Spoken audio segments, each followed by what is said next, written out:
హల్లెలూయా హల్లెలూయా. మరొక మాట గట్టిగా చెప్తామా? ఇంకొక మాట ప్రభువుని స్తుతిద్దామా? స్వరమెత్తి దేవుని ఆరాధిద్దామా? పిల్లరా, ప్రభు యేసుక్రీస్తు నామమున పేరిట మీ అందరికీ వందనములు. ఈ దిన ధ్యానాంశము గోనెపట్ట సంతోష వస్త్రం. సహోదరి చదివిన సంకీర్తన ఆఖరి వచనం చదవండి. ఆఖరి చరణం చదవండి. 30వ సంకీర్తన 12వ చరణం. నీవు నా గోనెపట్ట విడిపించి సంతోష వస్త్రము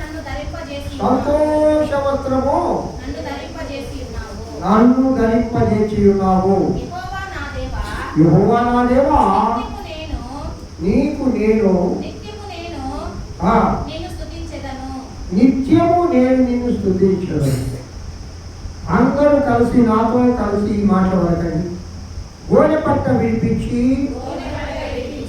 సంతోష వస్త్రము నాకు ధరింపజేసి ఉన్నావు. గోనెపట్ట విడిపించి సంతోష వస్త్రము నాకు ధరింపజేసి ఉన్నావు. పిల్లరా, గోనెపట్ట అనగానే దుఃఖం కలిగినప్పుడు, వేదన కలిగినప్పుడు, దేవుని ఉగ్రత కలిగినప్పుడు, శోధన కలిగినప్పుడు ధరించే దుస్తులే గోనెపట్టలు. నినివే పట్టణస్తులు గోనెపట్ట కట్టుకొని నెత్తి మీద బూడిద పూసుకొని ఉపవాసం ఉండి ప్రభువుకు ప్రార్థించారు. యోగు గోనెపట్ట కట్టుకొని నెత్తి మీద బూడిద పూసుకొని తనకున్న ఆస్తి, తనకున్న సంపద, తనకున్న సంతానమంతా తీసివేయబడిన తర్వాత దుఃఖంతో యోగు ప్రార్థిస్తాడు. అలాగే చాలా మంది రాజులు శోధన కాలమందు గోనెపట్ట కట్టుకుని దేవుని కన్నీరు కాలు స్తుతిస్తూ ఉంటారు. ప్రియ దేవుని బిడ్డలా, ఈ గోనెపట్ట గురించి బైబిల్ గ్రంథంలో చాలా వివరంగా రాయబడి ఉంది. గోనెపట్ట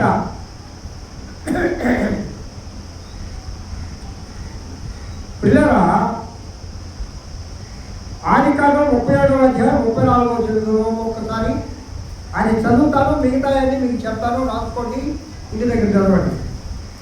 ఆదికాండం 37, 34.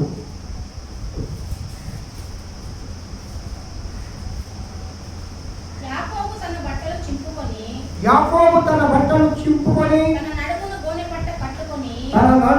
గోనెపట్ట కట్టుకొని అనేక దినములు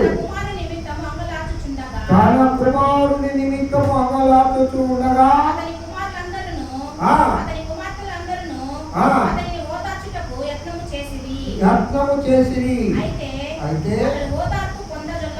అతడు ఓదార్పు పొందనొల్లక నేను అంగలార్చుచు మృతుల లోకమునకు నా కుమారుని యొద్దకు వెళ్ళేదని చెప్పి అతని తండ్రిని అతని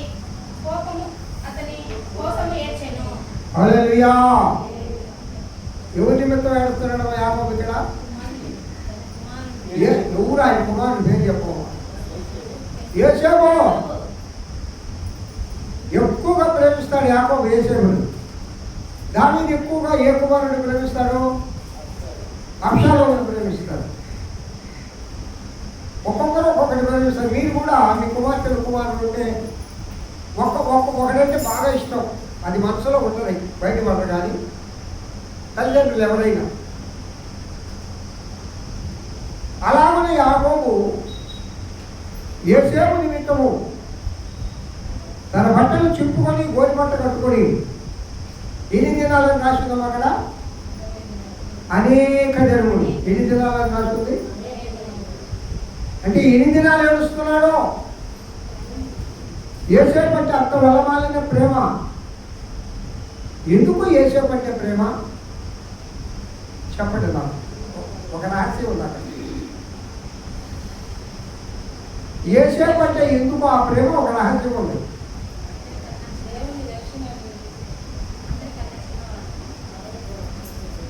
చిన్నోడు బెంజామిన్ ఉన్నాడు. ఆయన లవ్ చేసి పెళ్లి చేసుకున్న భార్య ఎవరా రిబ్కా కోసం 14 సంవత్సరాలు ఊడిగం చేస్తాడు. యాకోబే కదా, ఇంకా రిబ్కా కాదు, లేయా రాహేలు. ఆయన రిబ్కాని చక్క నేనన్నా రాహేల్ కోసం 14 సంవత్సరాలు ఊడిగం చేస్తాడు. వాళ్ళ అక్కని ఇచ్చి పెళ్లి చేస్తాడు. మళ్ళా 14 సంవత్సరాలు. ఈ యోసేపు ఎవరికి పుట్టిన ఆయన అంటే రాహేలుకు పుట్టిన ఆయన. బెన్యామీను యోసేపు. అందుకు రాహేలు అంటే యాకోబుకు వల్లవాలని ప్రేమ. కావున తను ప్రేమించిన తన ప్రియురాలు, తను భారీగా పొందిన ఆమె యొక్క కుమారుడు కాబట్టి యాకోబు యోసేపును అధికంగా ప్రేమిస్తాడు. అది ఒక కారణం. ఇంకొక కారణం ఏంటంటే ఇందాక మీరు చెప్పారు కదా, యోసేపు దేవుని యొక్క భయభక్తులు కలిగిన వాడు, దైవ దర్శనములు కలిగిన వాడు, దేవుని కృపను పొందినవాడు, దేవుని కృపాక్షేమం వలన బలం కలిగిన వాడు. అదిగాక యోసేపు ఎర్రని వాడును, చాలా అందగాడు కూడా. యోసేపు ఎల్లా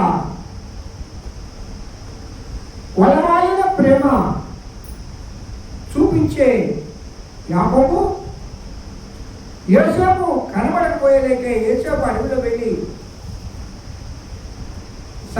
చచ్చిపోయాడు, ఏదో తినేసిన అని చెప్పి రక్తాన్ని ముంచుకొచ్చిన వస్త్రాన్ని తీసుకొని చూపించలేకే వల్లమాలిన ఏడుస్తూ గోడె పట్టుకొని కొన్ని దినాలు కన్నీరు కాలుస్తూ ఉంటాడు.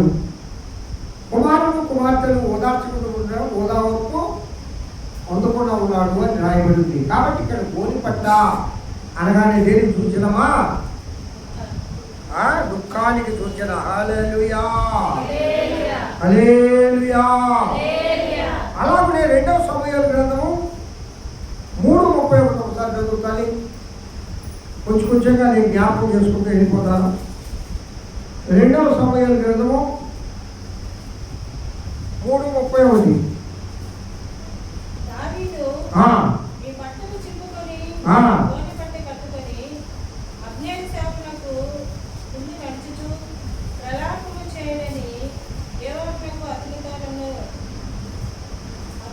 అతనితో ఉన్న వారందరితో చెప్పాను. హల్లెలూయా. దావీదు ఇక్కడ ప్రలాపం చేయండి. ప్రలాపం అంటే ఏడవండి, ఒడి బట్ట కట్టుకోండి, దుఃఖించండి. దేవుని కృపను కోల్పోయినారు, దేవుని ఆశీర్వాదాలు కోల్పోయినారు. దేవుని ఆశీర్వాదం తిరిగి పొందాలి. పిల్లల మనం కూడా దేవుని ఆశీర్వాదాలు కోల్పోయిన దినాలు చాలా ఉంటాయి. మనం కూడా దేవుని కృపను కోల్పోయిన దినాలు చాలా ఉంటాయి. మనం కూడా దైవ చిత్తానుసారంగా నడవకుండా లోక సంబంధంగా నడిచిన దినాలు చాలా ఉంటాయి మన జీవితంలో.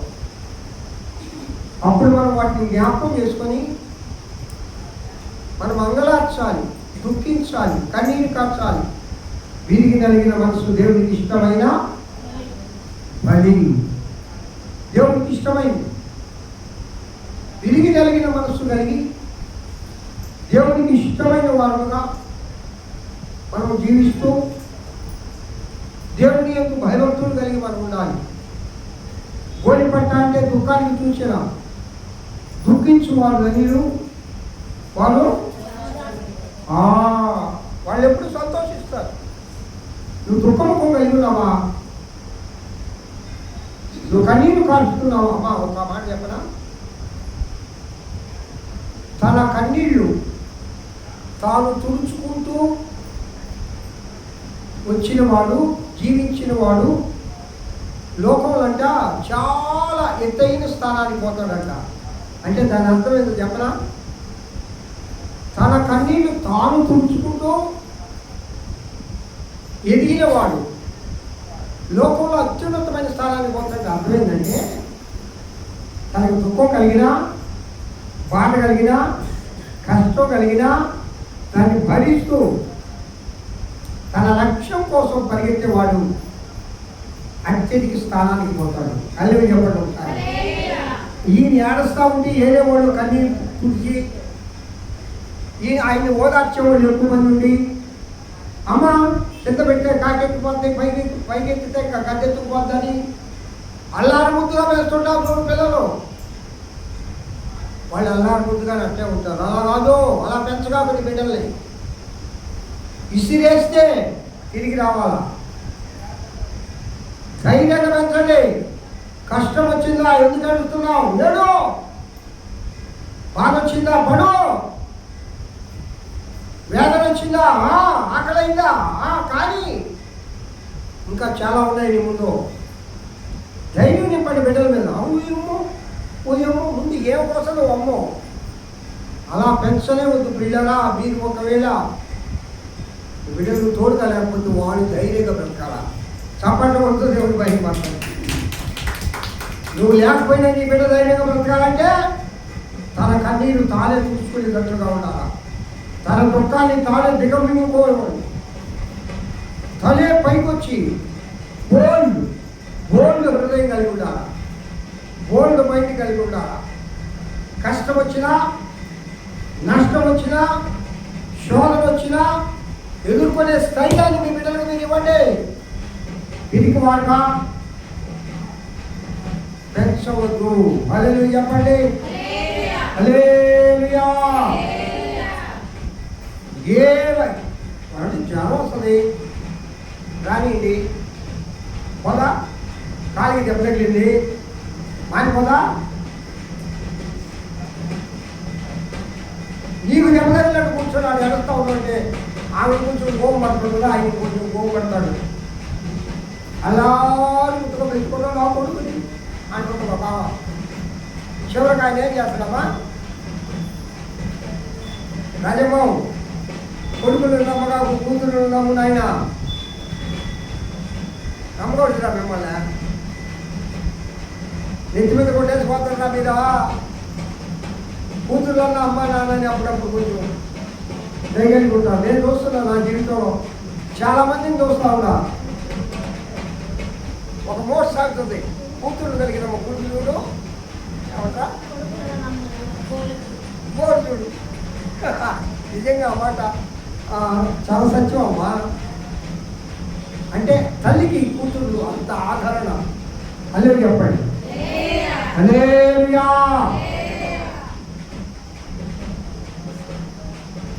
పిల్లల డెవలప్ అయిన వాళ్ళందరూ కూడా వాళ్ళ కన్నీరు వాళ్ళు తుడుచుకుంటూ, ఓడ్చుకుంటూ, ఓదార్చుకుంటూ పైకి వచ్చిన వాళ్ళే.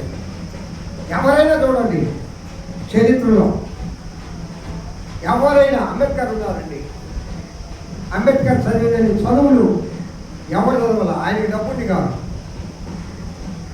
అంబేద్కర్ చదువులకు సహాయపడింది ఆ రోజుల్లో ఉన్న రాజులు, సామంత రాజులు. ఒక్కొక్క పూట ఒక్కొక్క ఇంటికాడ అన్నం తినేవాడంట. ఒక్కొక్క నెల ఒక్కొక్క ఇంటి వాళ్ళు అన్నం పెట్టేవాళ్ళంట. బ్రిటిష్ ప్రభుత్వం అంబేద్కర్ చదువుకు చాలా సహాయం చేసింది. కష్టాలు పడ్డాడు, ఇష్టాలు పడ్డాడు, ఆకలి, అంటరానితనం, నిందలు రే అంటున్నాడు. పో బయటికి. బ్రాహ్మణుల దగ్గర కూడా రానిచ్చేవాడు కాదు.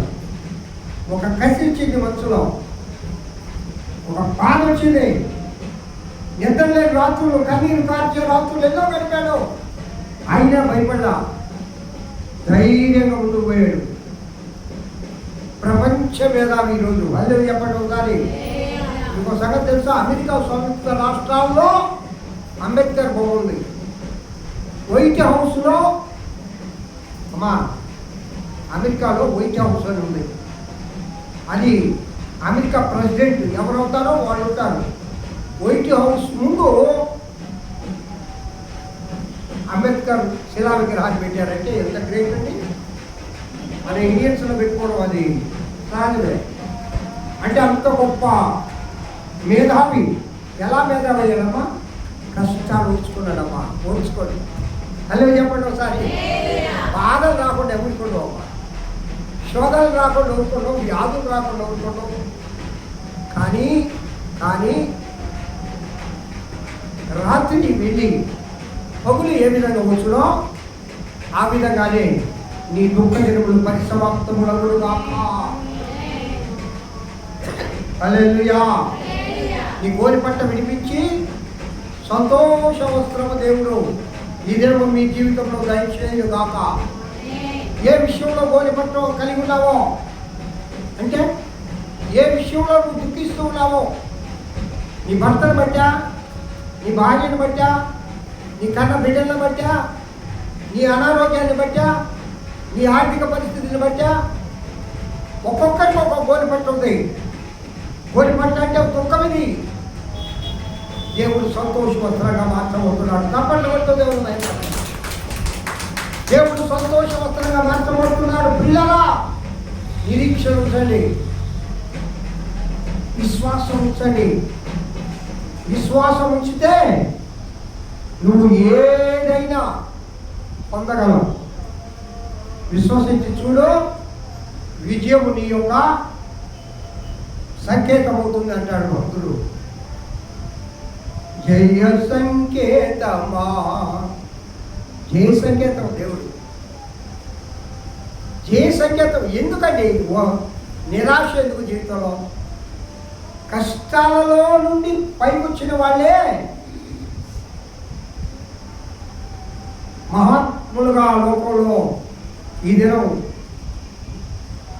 ప్రజలు వారిని జయజయలు కొడుతూ ఉన్నారు. కష్టాలలో నుండి, సుఖాల నుండి పైకి వచ్చినోడు కూడా మహాత్ముడు కాలేరు.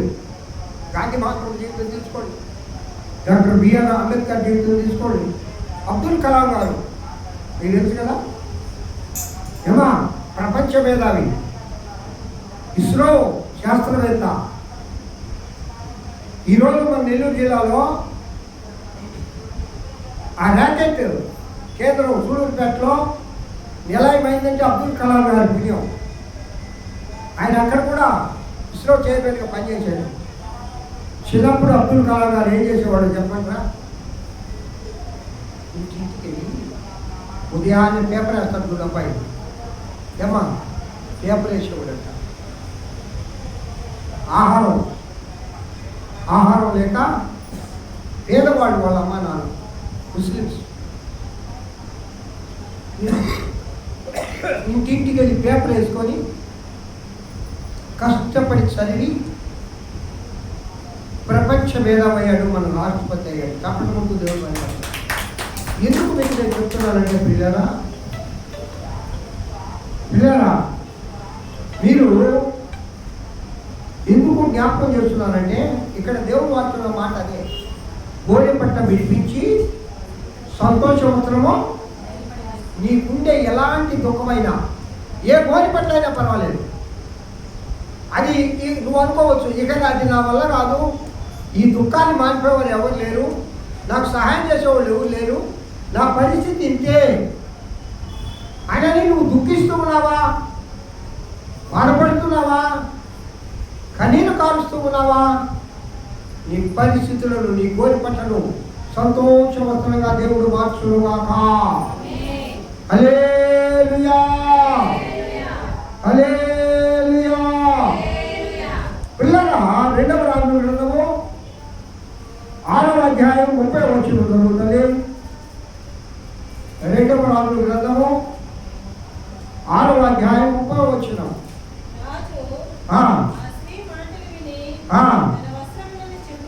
చింపుకొని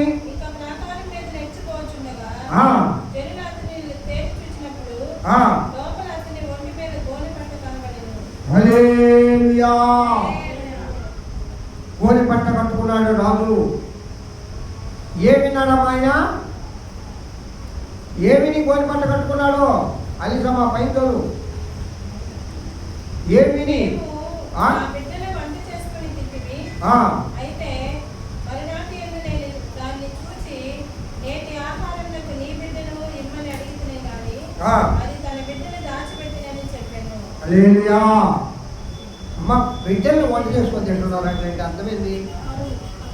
అంత కరువు వచ్చిందమ్మా, అంత కరువు వచ్చింది.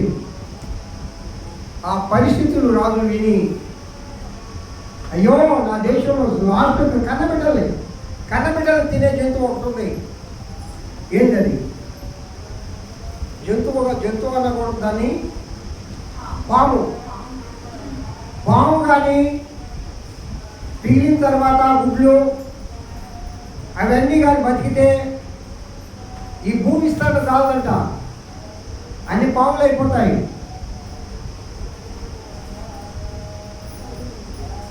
పాము దాదాపు 20-30 గుడ్డులు పెడతాయి.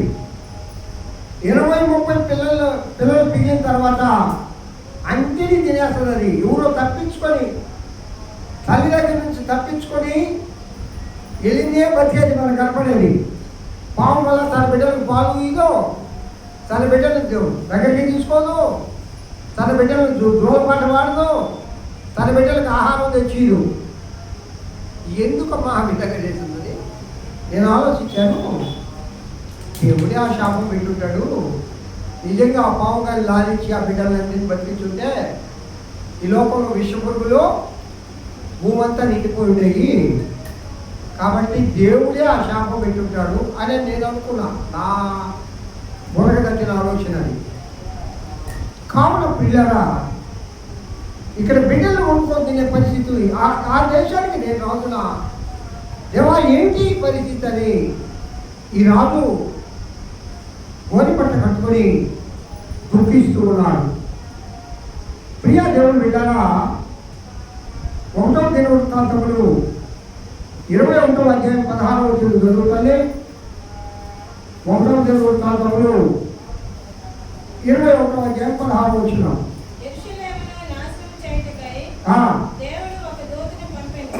అతడు నాశనం చేయబోచుండగా యెహోవా చూచి ఆ చేటి విషయమై సంతాపముంది, నాశనం చేయ దూతతో చాలును, ఇప్పుడు నీ చెయ్యి ఆత్మని సెలవీయగా ఆ దూత ఎబెసీయుడైన ఒర్నాను కళ్ళెత్తినంత నిలిచెను. దావీదు కన్నెత్తి చూడగా భూమ్యాకాశముల మధ్య నిలుచుచు వలదీసిన కత్తి చేత పట్టుకొని దానిని యెరూషలేము పైన చాపిన యెహోవా దూత కనబడెను. అప్పుడు దావీదు పెద్దలను గోనె పట్టలు కట్టుకొని సాష్టాంగపడగా దావీదు జనులు ఎంచినని ఆజ్ఞ ఇచ్చువాడని నేనే కదా. హల్లెలూయా. చాలమ్మా, ఇక్కడ వారికి దర్శనం కనబడతా ఉంది. దర్శనం కాదండి, నిజంగానే కత్తి పట్టుకొని ఆకాశానికి భూమికి మధ్యగా నిలబడి ఉన్నాడు. ఇదిగో వధింపబడటానికి, దేశంలో ఉన్న వాళ్ళందరినీ వధించడానికి ఒక శాపం వచ్చింది దేశం మీదకి. కారణం ఏంటనగా దేవుని యొక్క మాటను, దేవుని చిత్తానికి వాళ్ళు లోబడలేదు.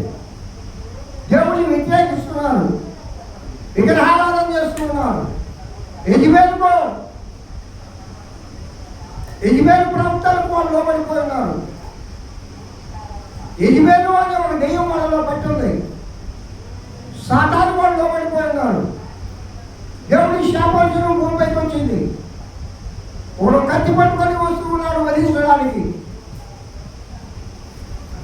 ఆ దర్శనం చూసిన వెంటనే దావీదుతో ఉన్న వారందరూ గోనె పట్ట కట్టుకొని ఎలుగెత్తి మనస్తాపం వచ్చింది, అడవగా దేవుడు ఆ శాపాన్ని తొలగిస్తాడు. హల్లెలూయా చెప్పండి. గోనె పట్ట విడిపించి సంతోష వస్త్రమును నువ్వు ధరింపజేసేదను. నీకు దేవుడు ఇవ్వాలంటే ఇప్పుడు నువ్వేం చేయాలా? నీకుంటే గోనె పట్ట బట్టి ఏం చేయాలమ్మా చెప్పడమ్మా. వాళ్ళు ఏం చేశారు? వాళ్ళకున్న దుఃఖాన్ని బట్టి దుఃఖించారు. ఏడ్చారు.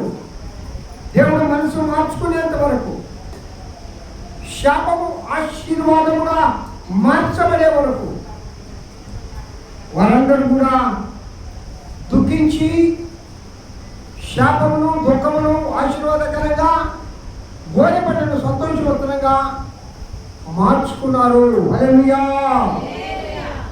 ఇంకా చెప్పాలంటే ఎస్తేరు గ్రంథం 4వ అధ్యాయం 1వ వచనం, యోబు గ్రంథము 16వ అధ్యాయం 15వ వచనం, యెషయా గ్రంథము 15వ అధ్యాయం 3వ వచనం, దానియేలు 9:3, యోనా 3:5, మత్తయి సువార్త 13:21, ప్రకటన 11:3. ఈ వచనాలన్నిటిలో మనం చదువుకుంటే దానియేలు కానీ, ఎస్తేరు కానీ, యోనా కానీ, యెషయా కానీ, పిల్లల వీరందరూ కూడా, యోబు కానీ, ఈ భక్తులందరూ కూడా గోనెపట్టను కట్టుకొని దుఃఖించి సంతోష వస్త్రాన్ని ఏ విధంగా పొందారో వారి జీవితాలను బట్టి మనం చూడగలం. అలాగే ఈ దినము నీకున్న గోనెపట్టను దేవుడు తీసివేయాలి అంటే, సంతోష వస్త్రం ఇవ్వాలి అంటే, విధికి నలిగిన హృదయంతో దేవుడి దగ్గర ప్రార్థించడం నేర్చుకో.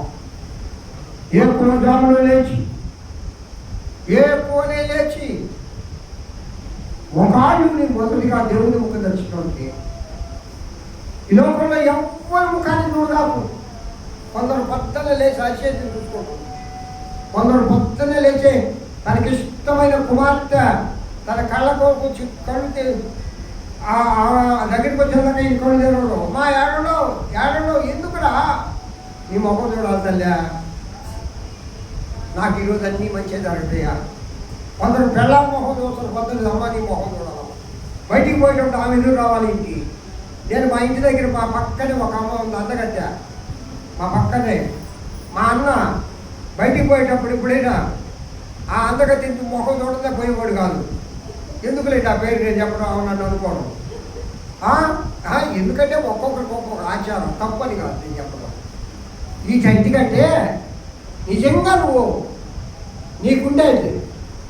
నీకుండే ఆ గోనెపట్టను తీసేసుకోవాలంటే, నీకు కలిగిన శోధన తీసివేసుకోవాలంటే, నీకు కలిగిన ఆ వేదన పోవాలంటే, నీకున్న లోటు పోవాలంటే, నీ జీవితం మారాలంటే, నీ బిడ్డల జీవితం మారాలంటే, నీ భర్త మారాలంటే, నీ కుటుంబం ఆశీర్వదించబడాలంటే, ఏ గోనెపట్టు అయితే నీకుందో అది తొలగించబడి సంతోష వస్త్రము నీకు ధరింపజేయాలంటే విరిగి నలిగిన మనసుతో ఏకో జాములో ప్రభువును ప్రార్థించండి. హల్లెలూయా.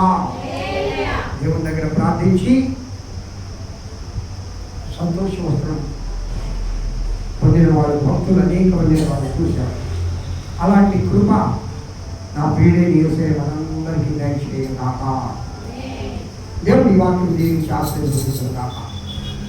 ప్రార్థన చేసుకున్నాను. వాక్యం రాజవ్వ నువ్వు ప్రార్థన చేయాలి. ఆ తర్వాత కార్యక్రమం పట్టుకుందాం.